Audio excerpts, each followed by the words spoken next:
What if the safest place in the world was the most dangerous? What if the man entrusted with the fortunes of charities, celebrities, and thousands of ordinary families, a titan of Wall Street, was not investing your money at all? Imagine a financial empire that seemed to defy gravity, a machine that only ever produced profits. Now imagine that the entire machine, all $65 billion of it, was a ghost. This is the story of Bernard L. Madoff, a name that was once a synonym for financial genius and is now a verb for the ultimate betrayal. For decades, he stood at the apex of the financial world. He was the former chairman of the NASDAQ stock exchange, a self-made man from Queens who became an oracle of Wall Street. His firm, Bernard L. Madoff Investment Securities, was a pillar of stability and prestige.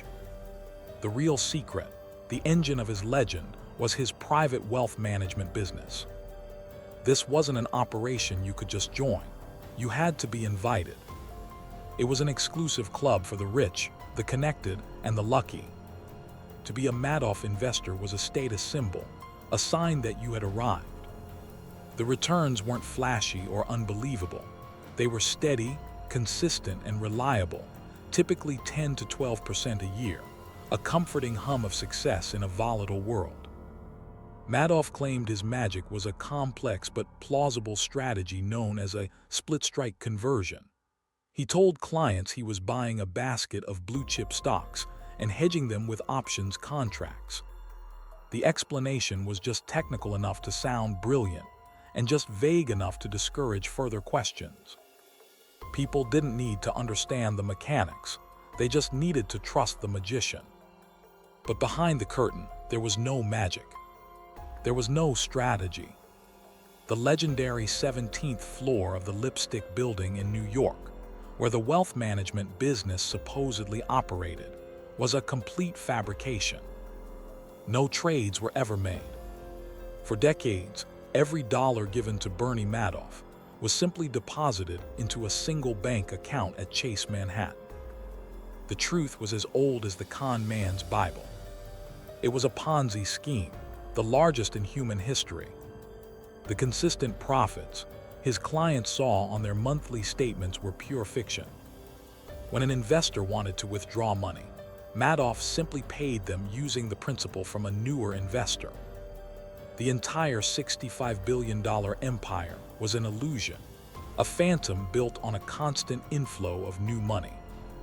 For years, the scheme worked flawlessly because of Madoff's unimpeachable reputation. He was a regulator, a market maker, a legend. He cultivated an aura of exclusivity and integrity that became his shield.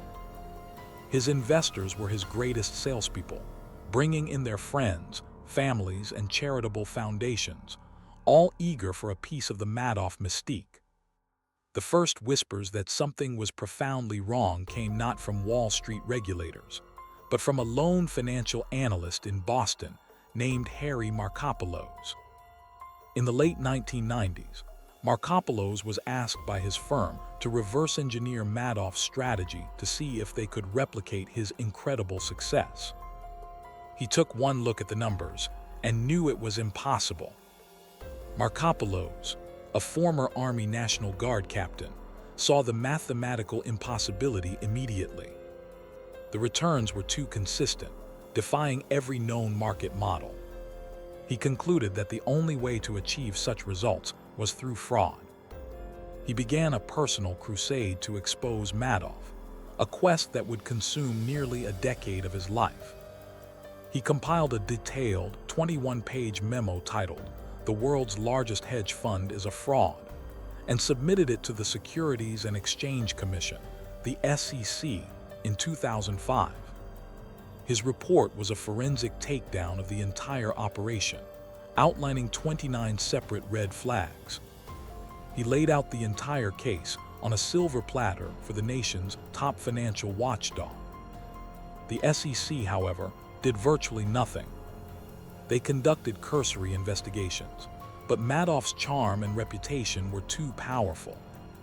He would calmly welcome the investigators, show them falsified trading records created by his trusted Lieutenant Frank Di Pasquale, and send them on their way. The regulators were too intimidated, or perhaps too incompetent to dig any deeper. Markopolos grew increasingly desperate and fearful, sometimes checking under his car for bombs, convinced Madoff was connected to organized crime. He felt like a man shouting about a fire in a crowded theater where everyone was deaf. The machine just kept running, pulling in billions more from new, unsuspecting victims. The system that was supposed to protect investors had failed at every level. The banks that held the accounts, the feeder funds that funneled billions to Madoff, the auditors who signed off on the books, all of them missed or ignored the glaring red flags. The myth of Bernie Madoff was simply too big to fail, too profitable to question. The breakthrough, the event that would finally shatter the illusion, came not from an investigator's brilliance, but from the cold, hard reality of the global economy. The year 2008 wasn't just a financial crisis. For Bernie Madoff, it was a reckoning. The stock market crashed, and a wave of panic washed over the world. As the markets plummeted, Madoff's investors, like everyone else, grew scared. They needed cash. A wave of redemption requests began to hit the firm, far larger than anything Madoff had ever seen before. By December 2008, investors were asking to withdraw a staggering $7 billion. But the money wasn't there. It had never been there. The constant flow of new money that had fed the beast for decades had dried up. The Ponzi scheme was starving. Madoff, the man who always had an answer, who always seemed to be in control, had run out of road. There were no more cards to play, no more lies to tell. The end had arrived. On the evening of December 10, 2008, Bernie Madoff sat his two sons, Mark and Andrew, down in his Manhattan apartment. Both sons were senior traders in the legitimate market-making side of his firm, which was housed on a separate floor and was kept completely walled off from the secret. They knew their father was successful, but they were about to learn the truth. He told them he had a confession to make. He explained that the wealth management business, the core of his legend, was one big lie. He calmly admitted that it was all a giant Ponzi scheme. He said he was finished, that he had absolutely nothing left, and that he planned to turn himself in to the authorities in a week, after he had distributed the remaining few $100 million as bonuses.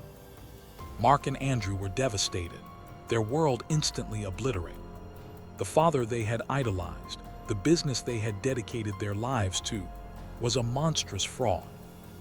After a night of agonizing debate, they did the only thing they could. They walked out of their father's apartment and called a lawyer, who immediately contacted the federal authorities. The next morning, on December 11, 2008, two FBI agents walked into the offices of Bernard L. Madoff Investment Securities. They asked to speak to Madoff. When they asked him if there was an innocent explanation for the discrepancies, he quietly replied, "There is no innocent explanation." He was arrested on the spot. The news of his arrest sent a shockwave through the global financial system, a seismic event that dwarfed all others in a year of crises. The $65 billion number was incomprehensible. The list of victims was a horrifying catalog of the lost. Legendary charities, university endowments, pension funds, Hollywood celebrities, and thousands of ordinary retirees who had trusted him with their life savings. The aftermath was a landscape of pure devastation. People who thought they were multimillionaires discovered they were penniless overnight. The Eli Wiesel Foundation for Humanity lost everything. Families were torn apart. The sense of betrayal was profound, not just in the loss of money, but in the loss of trust in a man who had often been a close personal friend. Madoff showed little public remorse. In court, he pleaded guilty to 11 federal felonies, including securities fraud, wire fraud, mail fraud, and money laundering. He insisted that he acted alone, a claim that was widely disbelieved, but was part of his final attempt to protect his family and loyal inner circle. The judge, in sentencing him, called the crime extraordinarily evil. On June 29, 2009, Bernard Madoff was sentenced to 150 years in federal prison, the maximum possible sentence. The man who had lived in penthouses and yachts would spend the rest of his life in a concrete cell. But the story didn't end with his imprisonment. The fallout for the Madoff family was a tragedy of almost biblical proportions. They were vilified, sued, and became social pariahs. The name Madoff was now a mark of shame. On December 11, 2010, on the second anniversary of his father's arrest, Mark Madoff, who had been hounded by lawsuits and the press, took his own life. He could no longer bear the weight of the scandal and the public humiliation.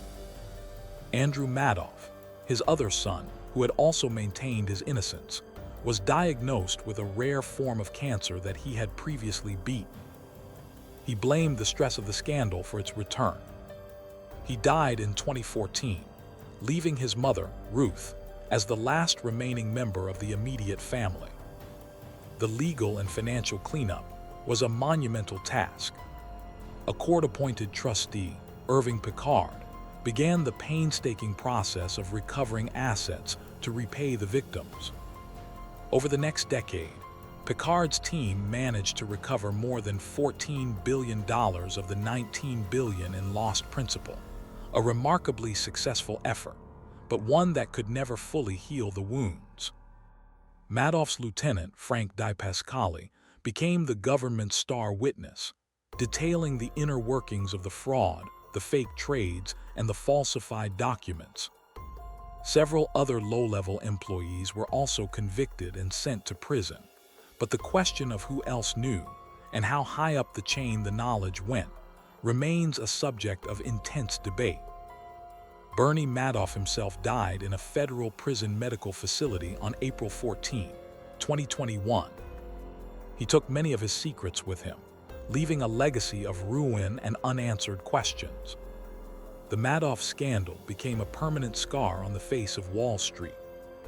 It exposed the catastrophic failures of the SEC, an agency that had received credible warnings for years and had done nothing.